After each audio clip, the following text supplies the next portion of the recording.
महाराष्ट्र और कर्नाटक में बनी कोल्हापुरी चप्पल अब इटली के सबसे बड़े फैशन हाउस प्राडा के आलिशान शोरूम की शोभा बढ़ाएगी। भारत में सामान्य दुकानों पर 1500 रुपए तक में बिकने वाली कोल्हापुरी चप्पल अब प्राडा के शोरूम में 80 से 85 हजार रुपए में बिकेगी। आप में से बहुत सारे न्यूज मित्र ये सोच रहे होंगे कि आखिर ये कैसे संभव हुआ। इसके लिए प्राडा ने भारत की 2 संस्थाओं के साथ समझौता किया है, जिसके बाद प्राडा भारत में कोल्हापुरी चप्पल बनवाएगी। फरवरी 2026 से प्राडा के शोरूम में इसकी बिक्री शुरू होगी। दुनिया भर में 40 प्राडा स्टोर्स और ऑनलाइन भी इन कोल्हापुरी चप्पलों को बेचा जाएगा। शुरुआती समझौते के मुताबिक प्राडा कोल्हापुरी चप्पल के 2000 जोड़े तैयार करवाएगी, जिसे महाराष्ट्र और कर्नाटक के कारीगर तैयार करेंगे। फिलहाल कीमत निर्धारित नहीं है, लेकिन इसके 80 से 85 हजार के बीच होने की उम्मीद है।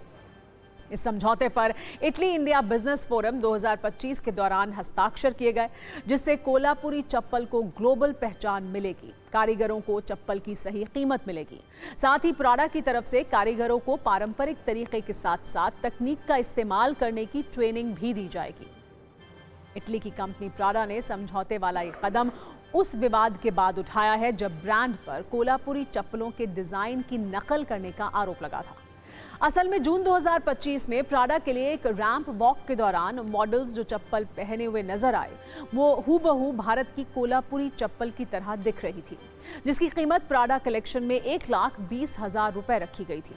प्राडा ने इन चप्पलों को लेदर फुटवेयर बताया था, लेकिन ये नहीं बताया कि उनका मूल भारत में है।